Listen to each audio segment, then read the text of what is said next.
ये कहीं कहीं महागठबंधन के खाते को भी खुलता हुआ देखा गया है। हमारे साथ राष्ट्रीय जनता दल से उत्पल जी जुड़े हुए हैं। उत्पल जी, क्या आपको तस्वीर नजर आ रही है? क्या आपके जो मुद्दे तेजस्वी यादव की तरफ से गिनवाए गए मंच पर सबसे ज्यादा रैलियां उन्होंने की, 189 जनसभाएं उन्होंने की है, तो उसका असर क्या नहीं हो पाया? नहीं, देखिए, जो तस्वीर अपने टीवी पे आप दिखाएंगे हमें तो वही दिख रहा है, लेकिन जमीन पर बिल्कुल अलग है ये बात। एग्जिट पोल देखिएगा, पिछले कुछ वर्षों से हमेशा बिफर जाता है एग्जिट पोल जब आता है तो। और मैं आपको बता देना चाहता हूं कि महज 65 घंटा के लिए ये 65 घंटा तक चलेगा। 65 घंटा के बाद बिहार में तस्वीर बिल्कुल बदली हुई नजर आएगी। एक नई सरकार आने वाली है बिहार में, और जो सरकार आने वाली है वो बिहार की जनता का मूड ऐसा है। बिहार की जनता जो है ना, ये थकी हारी सरकार से पूरी तरह म्याज बना चुकी थी कि हमें ये सरकार नहीं चाहिए। दूसरी तरफ जो बिहार के नौजवान थे, जो महिला सुरक्षा है, और मैं बार बार कहता हूं पलायन, रोजगार, ये तमाम मुद्दा जो हमारे गठबंधन की तरफ से उठाया गया, विशेष तौर पे तेजस्वी जी की तरफ से उठाया गया। और देखेंगे आपकी केंद्रीय नेता, प्रधानमंत्री और तमाम लोग आए, वो कहीं कोई मुद्दा की बात नहीं कर पा रहे थे। इस स्थिति में बिहार के लोगों ने जो मूड बनाया है वो आपको 65 घंटा बाद पूरी तरह स्पष्ट हो जाएगा। तो बार बार यही कह रहे हैं कि विकास पर वोट हुआ है, हमने विकास किया है, हमने तब्दीली लाई है, बिहार में विकास नजर आ रहा है, ऐसा कह रहे हैं जया। लेकिन आप देखेंगे जो ये अभिरंजन जी से बात कर लेते हैं, पत्रकारों का अनुभव क्या कहता है वो भी जानते हैं। ये जो आंकड़े अभिरंजन जी हम दिखा रहे हैं, पोल्स ऑफ पोल्स के आंकड़े हो 243 सीटों के लिए, या जो हमारा आंकड़ा है, ये क्या लग रहा है? क्या इसी तरीके का ईवीएम जब खुलेगा, नतीजे जब सामने आएंगे, आंकड़े आएंगे, तो इसी तरीके के ये आंकड़े रहेंगे? अब देखिए, जब सारे आंकड़े एक ही दिशा में जा रहे हो तब हम लोगों को भी मानना पड़ता है कि उसके सही होने की गुंजाइश बढ़ जाती है। अगर कॉन्ट्राडिक्टरी दिखता तो हम लोग कहते कि हाँ भाई, कुछ कॉन्ट्राडिक्टरी है, कुछ कन्फ्लिक्ट है, हो सकता है परिणाम कुछ अलग होगा। लेकिन जब सारे के सारे एक ही डायरेक्शन में जा रहे हैं तो प्रोबेबिलिटी तो बढ़ जाती है। लेकिन जैसा कि आप भी बता रही हैं और हम भी समझते हैं, हम भी कहना चाहते हैं कि असली रिजल्ट तो 14 को ही पता चलेगा। मैं 2-3 चीजें देखिए बताना चाहता हूँ। एक तो मैं ये कहना चाहता हूं कि अगर जनसुराज के बारे में इस तरीके का रिजल्ट लोग बता रहे हैं और सारे के सारे उनको 0 सीट लगभग दे रहे हैं, तो ये बहुत बड़ा डिजास्टर होने वाला है जनसुराज के लिए, क्योंकि कम से कम 1000 करोड़ रुपए का उनका इन्वेस्टमेंट इस चुनाव में है। हो सकता है कि मेरे अनुमान से ज्यादा हो, मैं बहुत कंजर्वेटिव फिगर दे रहा हूं आपको। उनके कार्यकर्ताओं और अन्य नेताओं के खर्चे वगैरह जोड़ लें तो हो सकता है वो 5000 करोड़ रुपए हो। और अगर इतना ज्यादा इन्वेस्टमेंट करके अगर एक विधायक बिहार में या 2 विधायक न जितवा पाए तो ये मुझे लगता है कि बहुत बड़ा डैमेज होगा। और इसमें कोई भी जो है वाकई अभिरंजन जी एक बड़ा डिजास्टर हो सकता है। इसकी चर्चा हम बार बार कर रहे थे और आगे भी आपसे चर्चा करेंगे। परसेंटेज भी पता होना चाहिए कि कोई सर्वे में ये भी बताए कि आखिर इनको वोट परसेंटेज कितने, सीटें नहीं मिल रही है तो चलो एक बात है, लेकिन क्या इनको वोट परसेंटेज भी बहुत सारी बातें जिस पर हम चर्चा करेंगे। और राजनीतिक दल हर तरीके से कोशिश करता है, लेकिन जनता का मूड क्या है, उनका मिजाज क्या है, ये तो बूथों पर जाकर पता चलता है और ईवीएम का जब पिटारा खुलेगा तब पता चलेगा। लेकिन फिलहाल तो खुशी की बात मनीष जी के लिए, जेडीयू सबसे बड़ी पार्टी हो सकती है, ये हमारी एग्जिट पोल के आंकड़े बता रहे हैं कि आपको सबसे ज्यादा सीटें दी जा सकती है, सबसे ज्यादा आपके विधायक आ सकते हैं। ये तो बहुत खुशी की बात होगी मनीष जी आपके लिए। नहीं, देखिए, हम लोग लगातार कह रहे थे कि बिहार की जनता को अगर किसी नेता पर विश्वास है तो वो है आदरणीय नीतीश कुमार जी।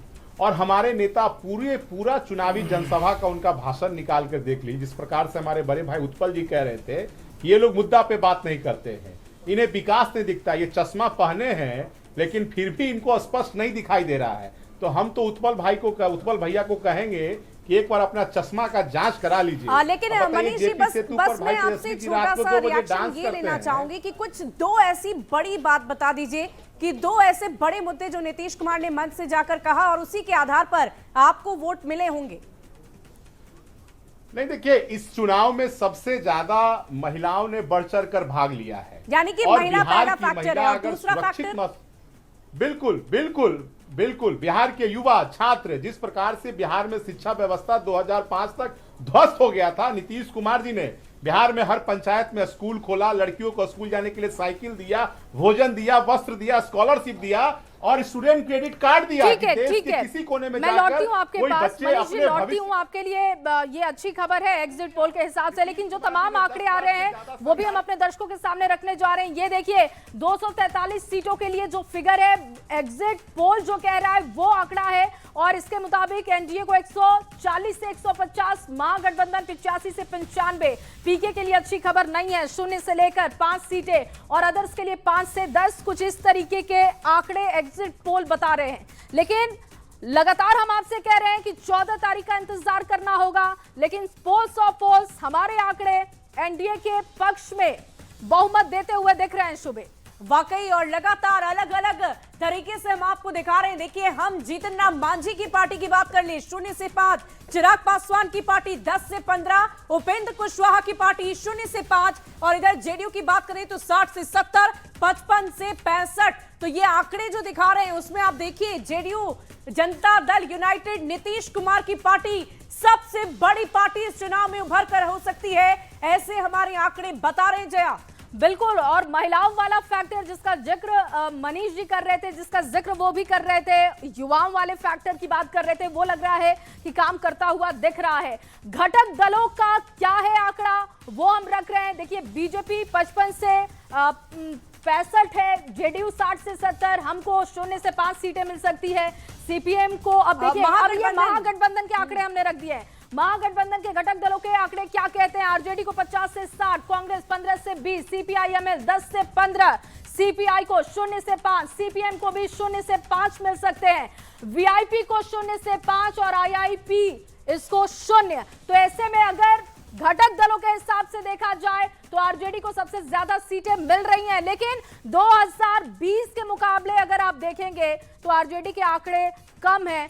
लगातार हम बात भी कर रहे हैं, संजय जी का रुख करूंगी मैं। संजय जी, ये जो घटक दलों के आंकड़े दिखा रहे हैं, चाहे वो एनडीए घटक दल हो या फिर महागठबंधन की बात करें, ये जो आंकड़े हैं घटक दलों के लिए एग्जिट पोल बता रहा है, उस पर आपका रिएक्शन क्या है? नहीं, देखिए, गठबंधन दोनों हैं, दोनों के घटक दल जो हैं वो उनकी कमजोर कड़ियां हैं, चाहे वो एलजेपीआर हो, चूंकि वो लोकसभा में स्ट्राइक रेट की बात कर रहे थे, तो अगर 29 सीटें उनको मिली है और अगर वो 10 भी जीत जाते हैं, हालांकि इसको मैं एग्जैक्ट नहीं मानता हूं, तो मैं मानता हूं, चूंकि हम लोग भी जमीन पर चीजों को सेंस करते हैं कि वो उनकी कितनी सीटें आ रही है। जहां तक ये जो उनके साथ हम है, हम का ये जो आंकड़ा है उसको लेकर के भी है, और उनके साथ जो आरएलएम है जो 6 सीटों पर लड़ रहे हैं, 1 सीट दिखा रहे हैं, तो घटक दलों में एनडीए में भी घटक दल उनकी कमजोर कड़ी है। यहाँ भी इंडिया गठबंधन में भी अगर हम लोग आ जाते हैं तो वो जो पाल समाज पार्टी आईपी गुप्ता जब गांधी मैदान में जब भीड़ हुई थी तो लगा कि बिल्कुल अलग तस्वीर होगी, 3 सीटें उनको दी गई थी, 0 पर वो दिख रहे हैं। कांग्रेस, हालांकि अभी कहा जा रहा है कि कांग्रेस ने बहुत अधिक होगी न कम होगी, लेकिन कांग्रेस में मानता हूं कि कमजोर कड़ी साबित होगी।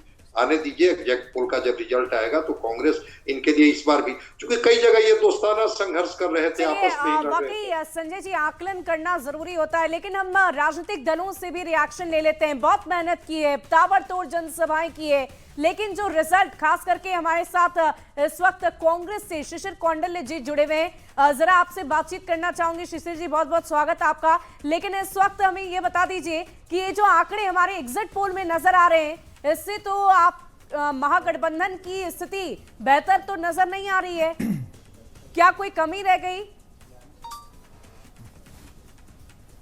और देखिए, दरअसल क्या है कि अभी हम लोग एग्जिट पोल देख रहे थे और लगभग 2015 से, उससे पहले की बात तो मैं नहीं करता, 2015 से लगातार एग्जिट पोल मैं देख रहा हूं, उस पर हमारी नज़र है। और आपको भी शायद पता होगा कि 2015 का एग्जिट पोल फेल किया, 2019 का एग्जिट पोल फेल किया, 2024 का एग्जिट पोल फेल किया, लेकिन और इस बार यहाँ पर मैं आपको बताऊं कि जो आपका एग्जिट पोल है, एग्जिट पोल दिखाता है वो सत्य ही साबित होता है। पिछली दफा भी महागठबंधन की सरकार बनते हुए हर न्यूज चैनल पर दिखाया गया था, लेकिन न्यूज 18 ने एनडीए की सरकार बनती दिखाया था और वही रिजल्ट भी साबित हुआ था। सर देखिए, दरअसल क्या है कि कौन से ज्योतिष प्रेडिक्शन करते हैं वो मुझे नहीं पता, कहाँ से बूथ पे बानगी निकालते हैं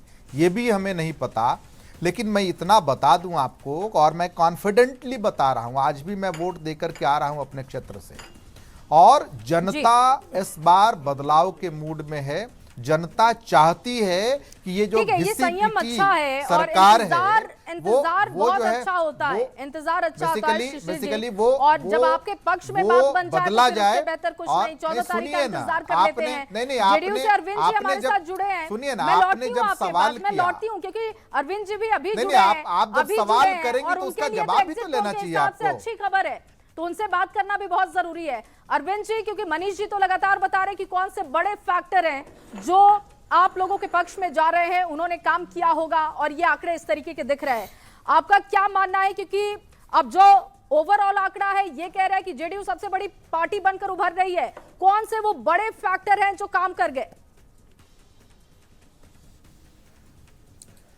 देखिए, पिछले 20 वर्षों के दरमियान आदरणीय नीतीश कुमार जी ने बिहार के लिए जो काम किया है, बिहार में चाहे वो आधारभूत संरचनाओं का विकास का मामला हो, बिहार के महिलाओं को आत्मनिर्भर बनाने का जो योजना हो, युवाओं को सरकारी नौकरी देने का मसला हो, बिहार में ग्रामीण अर्थव्यवस्था में सुधार लाने की प्रक्रिया हो, बिहार में छोटे छोटे उद्योग धंधों को स्थापित करने की दिशा में उठाए गए सरकार के कदम हो, जी सरकार के स्तर पर जो काम किए गए ओवरऑल उसका प्रयास है।